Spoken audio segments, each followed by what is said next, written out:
Hello everyone, welcome to the in house law classes. एक बार फिर हम आ चुके हैं और अभी जो हमको आज जिस टॉपिक से डील करना है वह ट्रांसफर ऑफ क्रिमिनल केसेस,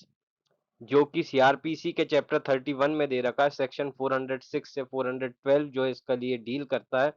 देखिए, ट्रांसफर ऑफ क्रिमिनल केसेस क्या है? यदि मान लीजिए किसी सुपीरियर कोर्ट को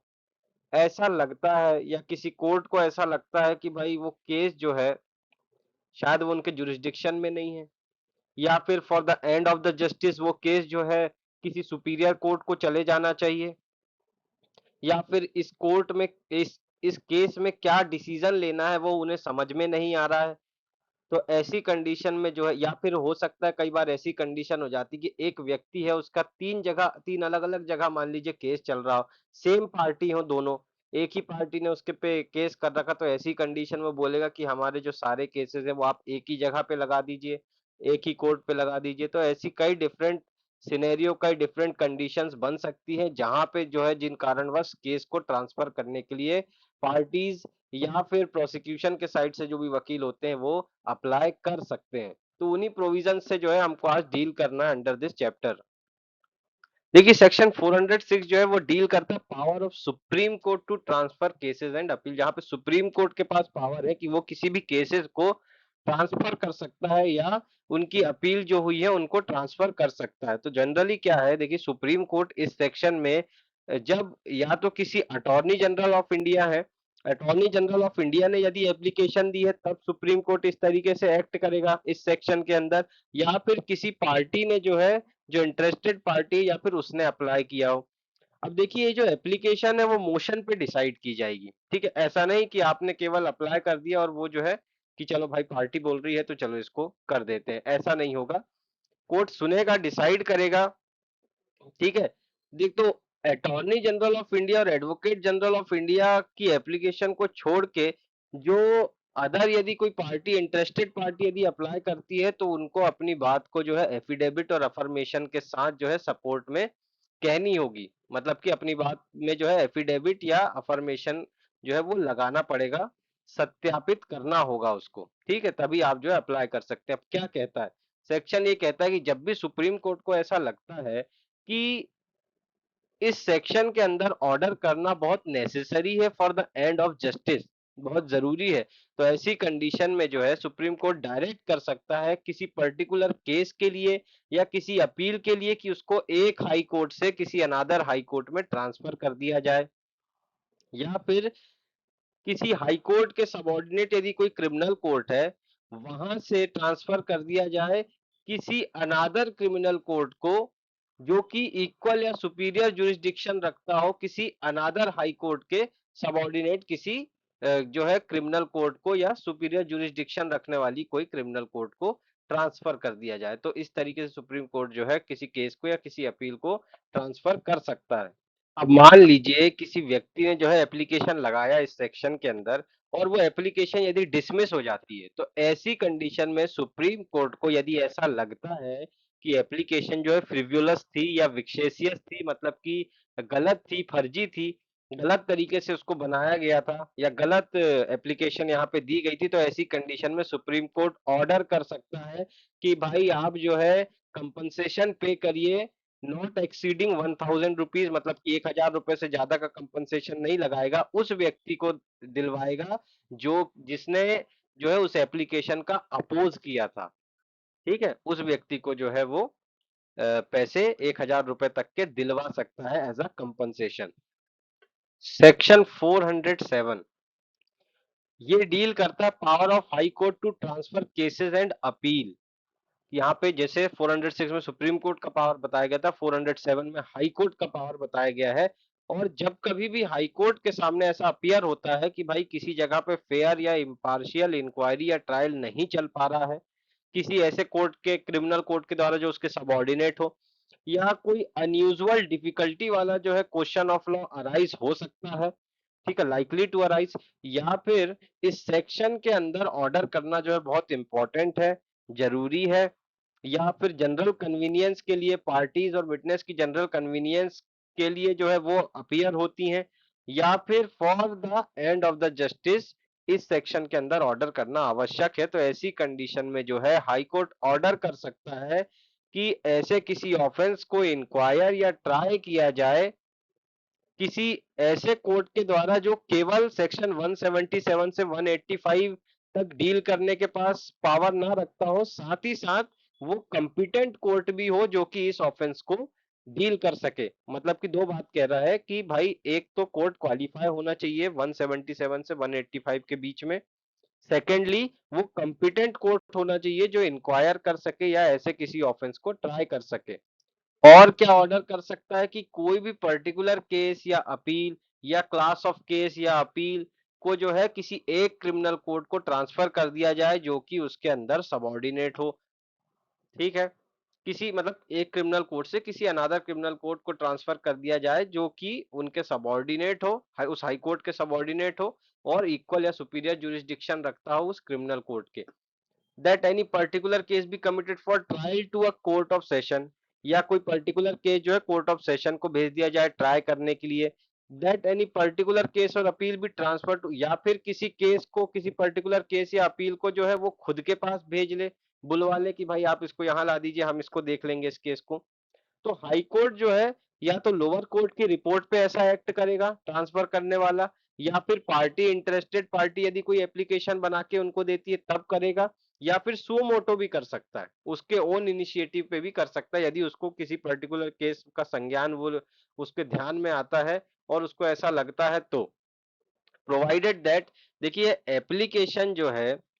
हाई कोर्ट में कब लाए कर सकती है कि एक किसी क्रिमिनल कोर्ट मतलब कि एक सेम सेशन डिवीजन के यदि किसी क्रिमिनल कोर्ट से किसी अनादर क्रिमिनल कोर्ट पे आपको किसी फाइल को ट्रांसफर करवाना है, तो ऐसी कंडीशन में केवल आप तभी एप्लीकेशन जो है हाई कोर्ट के सामने रख सकते हैं जब तक आपने एक बार पहले उस सेशन डिवीजन के जो सेशन जज होंगे यदि आपने उनके पास कोई ऐसी एप्लीकेशन नहीं लगाई है और उन्होंने उस एप्लीकेशन को यदि रिजेक्ट नहीं किया है, तब तक आप जो है हाई कोर्ट में ऐसी एप्लीकेशन लेके नहीं जा सकते। तो मतलब पहला क्राइटेरिया क्या है कि आपको यदि सेम सेशन डिवीजन में किसी क्रिमिनल एक क्रिमिनल कोर्ट से दूसरे क्रिमिनल कोर्ट में केस यदि ट्रांसफर करवाना है, तो आपको सबसे पहले उस सेशन डिवीजन के सेशन जज के पास अप्लाई करना होगा और वो यदि रिजेक्ट करते हैं तभी आप हाई कोर्ट एप्लीकेशन मूव कर सकते हैं, अदरवाइज आप हाई कोर्ट में उस एप्लीकेशन को लेके नहीं जा सकते। तो हर एक एप्लीकेशन जिसमें कि सबसेक्शन 1 के अंदर ऑर्डर करवाना चाहते हैं वो मोशन पे जो है करवाई जाएगी, और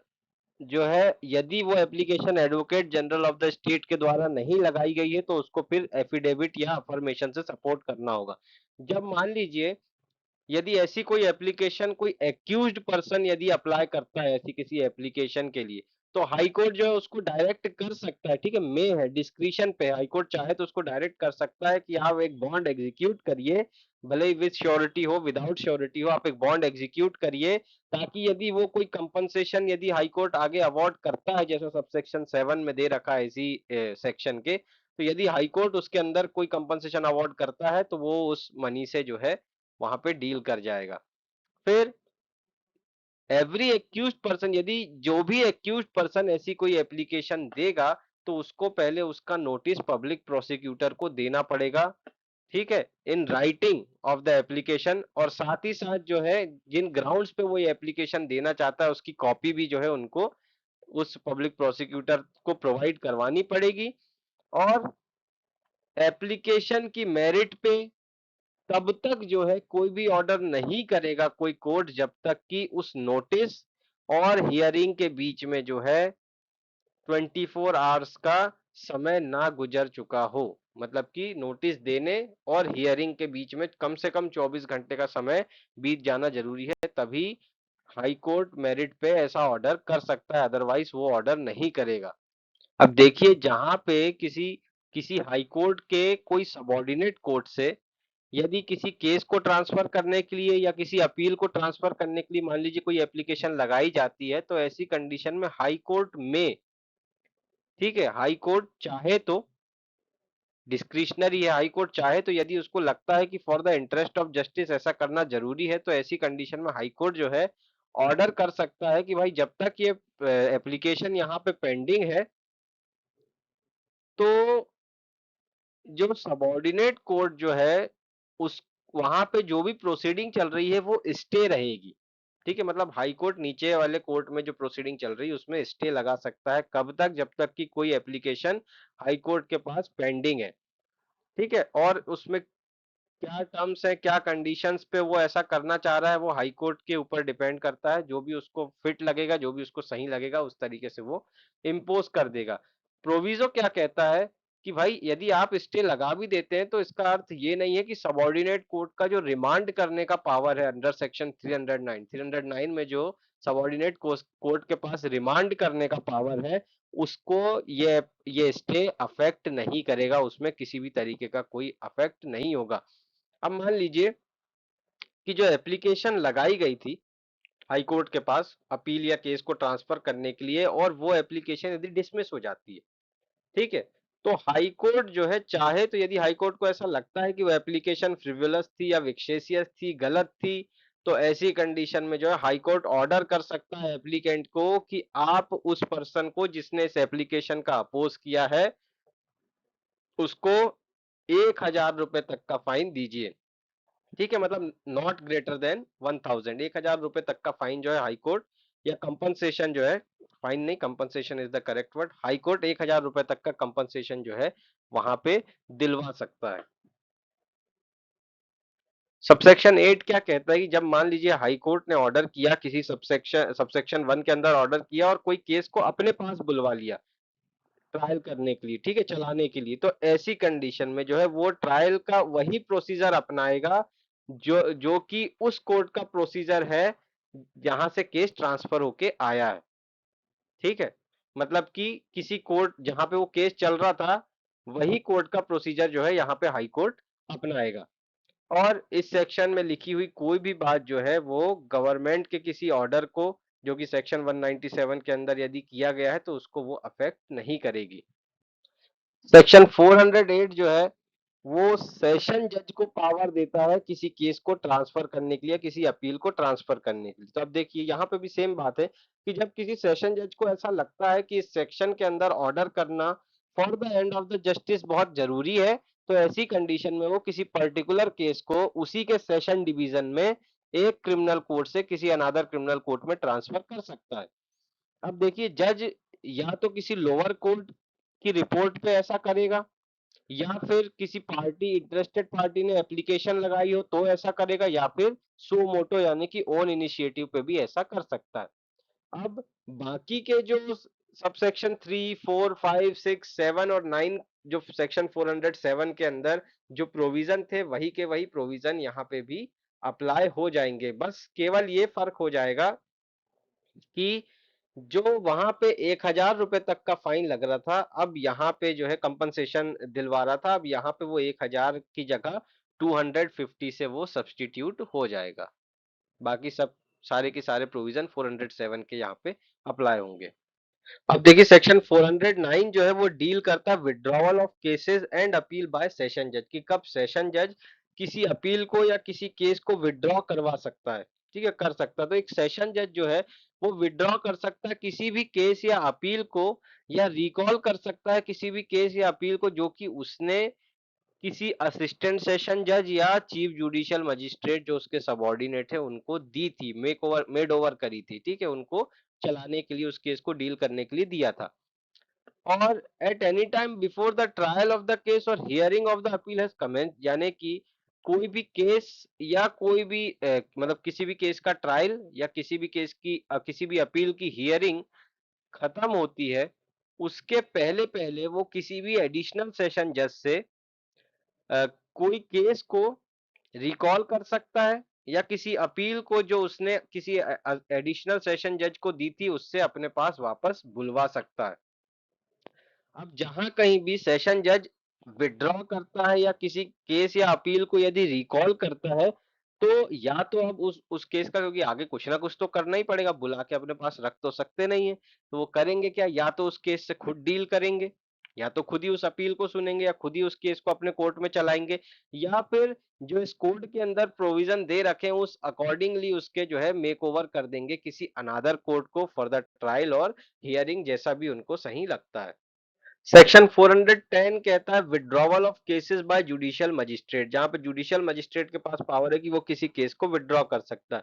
तो कोई भी चीफ जुडिशियल मजिस्ट्रेट जो है वो किसी केस को विड्रॉ कर सकता है या रिकॉल कर सकता है जो कि उसने किसी अपने सबऑर्डिनेट मजिस्ट्रेट को दिया होगा इंक्वायर करने के लिए या ट्राई करने के लिए, या फिर रेफर किया होगा इंक्वायरी और ट्रायल के लिए किसी अदर मजिस्ट्रेट को। तो ऐसी कंडीशन में जो है वो वहां से विड्रॉ कर सकता है, और या तो उस केस को खुद वो डील करेगा या फिर उस केस को जो है किसी अदर मजिस्ट्रेट को जो कि कंपिटेंट जुरिस्डिक्शन रखता हो, ठीक है, तो या फिर जो कंपिटेंट हो उस केस को चलाने के लिए, तो उनको जो है क्या करेगा, रेफर कर देगा। और कोई भी जुडिशियल मजिस्ट्रेट जो है वो रिकॉल कर सकता है किसी भी केस को यदि उसने सेक्शन 192 के सबसेक्शन 2 के अंदर, यदि किसी व्यक्ति किसी मजिस्ट्रेट को कोई केस मेड ओवर किया था, चल कर ट्राई करने के लिए दिया था, इंक्वायर करने के लिए दिया था, तो वो उस केस को भी रिकॉल कर सकता है वापस अपने पास और इंक्वायर कर सकता है या फिर ट्राई कर सकता है उस केस को खुद की कोर्ट में या फिर किसी अदर मजिस्ट्रेट को। सेक्शन 411 जो है वो डील करता है मेकिंग ओवर और withdrawal of cases bye executive magistrate, किसी एग्जीक्यूटिव मजिस्ट्रेट को कोई केस मेक ओवर करना या उससे केस विड्रॉ करना। तो देखिए कोई भी कौन एग्जीक्यूटिव मजिस्ट्रेट के द्वारा, कोई डिस्ट्रिक्ट मजिस्ट्रेट या सब डिविजनल मजिस्ट्रेट डीएम या एसडीएम जो है वो मेक ओवर कर सकते हैं किसी भी प्रोसीडिंग को जो कि उनके समक्ष स्टार्ट हुई थी किसी मजिस्ट्रेट को जो उनके सबऑर्डिनेट हो,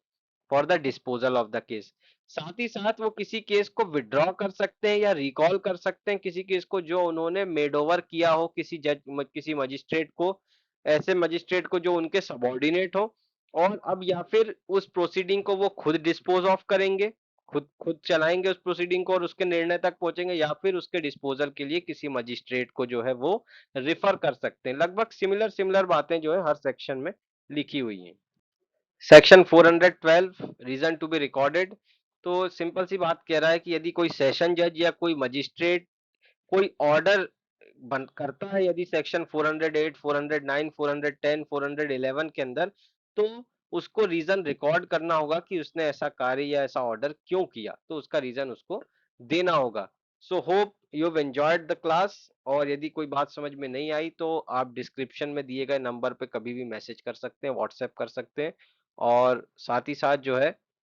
यदि आपको हमारी क्लासेस ज्वाइन करनी हो, यदि आपने ऑलरेडी इनरोल कर लिया है तो कोई बात ही नहीं, यदि आपको ज्वाइन करनी हो सो आप जो है नीचे दिए गए नंबर पे, नीचे दिए गए यानी कि डिस्क्रिप्शन में दिए गए नंबर पे, क्योंकि नीचे तो आपको कुछ दिख नहीं रहा होगा, तो डिस्क्रिप्शन पे दिए गए नंबर पे जो है आप मैसेज कर सकते हैं। Thank you, hope you enjoyed the class.